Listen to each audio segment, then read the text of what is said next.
Colossal Questions. Is fast food bad for you?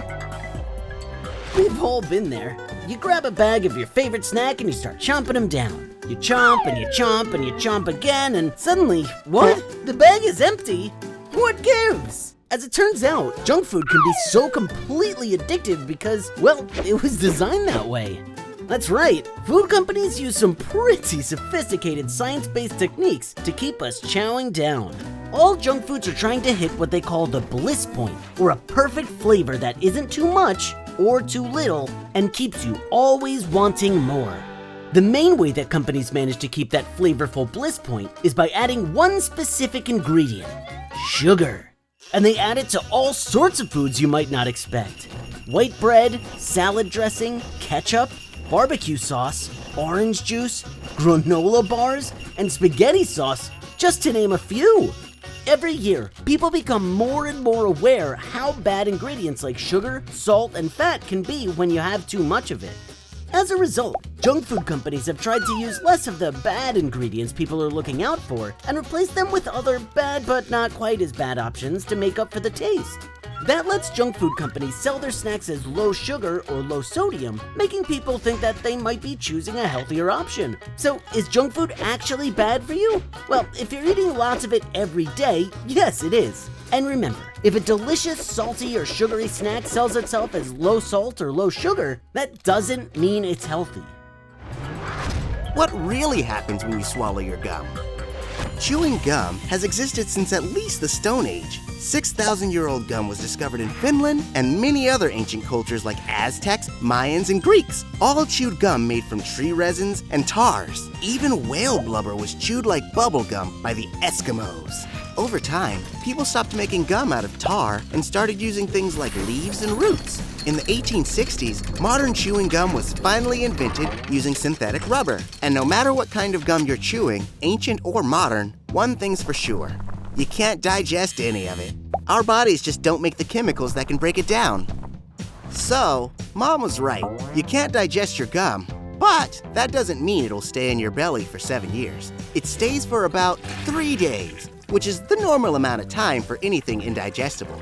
When you swallow food, your body breaks it down, taking out all the nutrients as it works its way through your digestive tract. It's the same thing when you swallow gum. Your body breaks down the sugar and flavoring, but the actual rubbery substance gets pooped out the other end.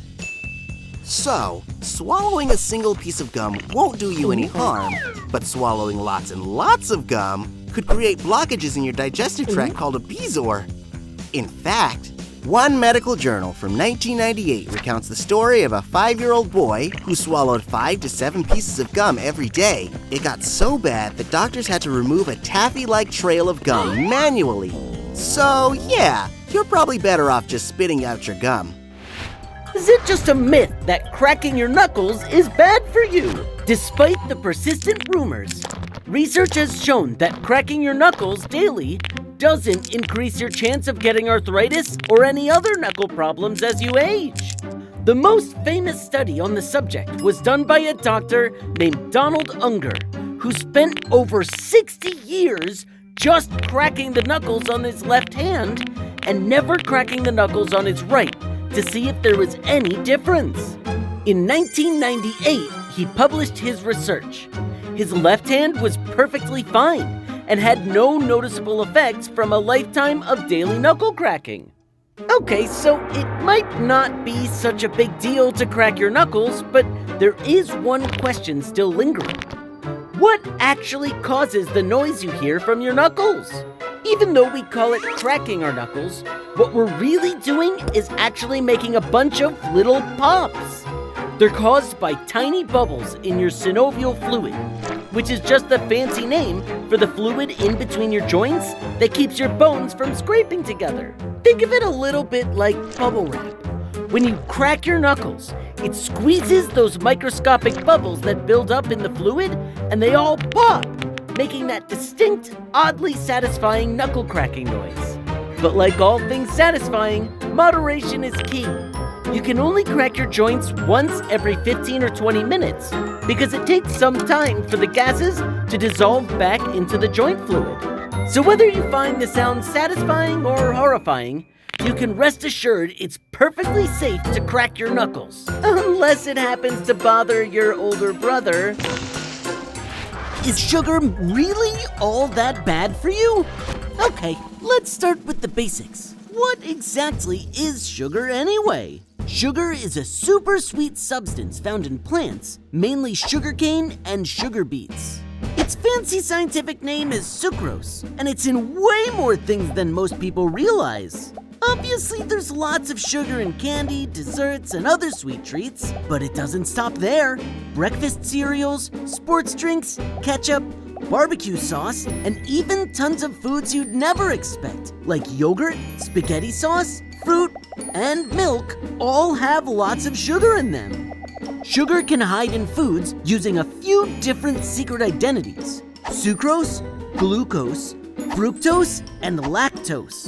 Like we said before, sucrose is just a fancy name for normal white sugar. Glucose and fructose combine to make an artificial sugar like corn syrup. Lactose is the sugar found in dairy products like milk and cheese. Okay, now we know that sugar is found in a lot of the foods we eat, so is it bad for us? Yes and no. Your body actually needs sugars to survive, but too much of the stuff keeps your body from getting more important vitamins and nutrients that keep you healthy and feeling good. So, is sugar bad for you? No, but eating too much of it definitely is. Like anything else, the key is to not overdo it. If you constantly eat super sugary foods, your body will spend all its time storing the extra sugar you're ingesting without getting all the important vitamins it needs. And it can be really hard to avoid sugar when it's just about everywhere you look. But if you know where it's hidden, it's a lot easier to manage. Are smartphones damaging our brains? In the past decade, no invention has changed the world quite as much as the smartphone. Today, there are almost as many cell phone subscriptions as there are people on Earth, and over 70% of Americans own a smartphone. 80% of teens and 70% of parents in the US check their phones hourly, and 36% of parents say they argue with their kids daily about device use. 77% of parents feel their children get distracted by their phones, and a shocking 56% of parents even admit to regularly checking their phones while driving. In other words, we're all addicted to our phones. So much so that it's transformed how we talk, learn, watch, shop, and play, just to name a few. And the effects aren't just mental. There may be physical effects too.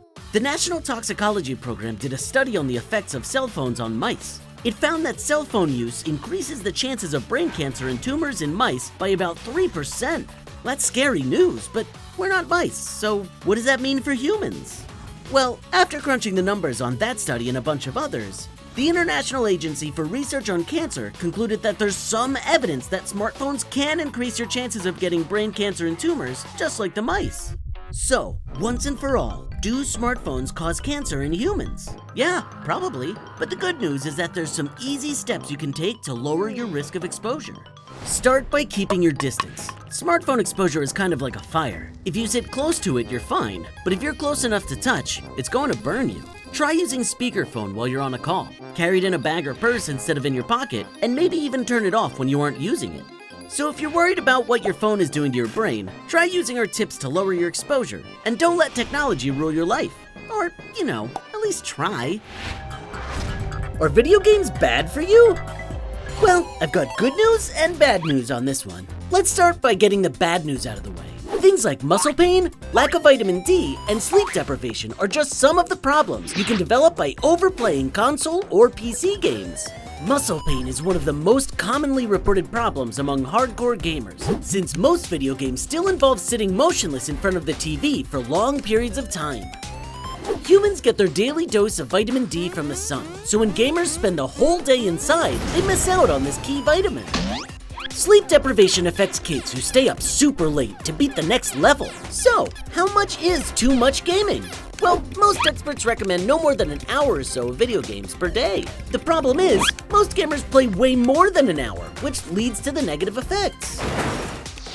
Okay, so playing tons of video games has negative consequences, but now for the good news. There's some surprising benefits too.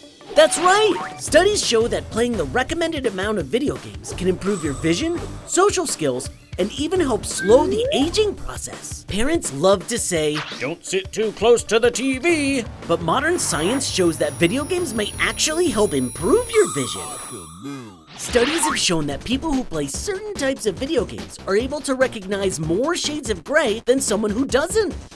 The rise of online multiplayer games has helped people all over the world connect with new friends and create communities by working together to solve problems in-game. And it's not just online. About 70% of gamers say that they still play video games with their friends in person. Problem solving, memory, and puzzle games are also a great way to slow the aging process because they stimulate the brain. Just 10 hours of games can have lasting positive effects on brain function, especially for players over 50. So, once and for all, are video games bad for you? No, they aren't, as long as you aren't overdoing it. Is social media like Instagram and Snapchat addictive? There's lots of debate in the medical world over whether or not social media addiction is a real disorder. Since social media is still new and evolving, it will take a little more time before professionals can actually diagnose it. But one thing almost all experts agree on is that social media definitely can have negative effects on your health that are similar to other addictions. There are some symptoms you can look for if you think you might be addicted. Checking social media at dangerous times, like while driving or in an unsafe place, losing interest in other activities, feeling irritable if you can't look at social media, loneliness when you're unable to send or receive text messages, or when social media regularly gets in the way of school or work. Studies show that somewhere between 4 and 13% of internet users in the US say they experience symptoms of internet or social media addiction. And in South Korea, the addiction is even worse. Experts say that up to 30% of South Korean kids have symptoms of social media addiction. In the most extreme cases, users actually died from exhaustion while playing online games for days on end. So, is social media addictive? Yeah, it can be. But like most anything else, it is perfectly healthy in moderation. So just don't overdo it.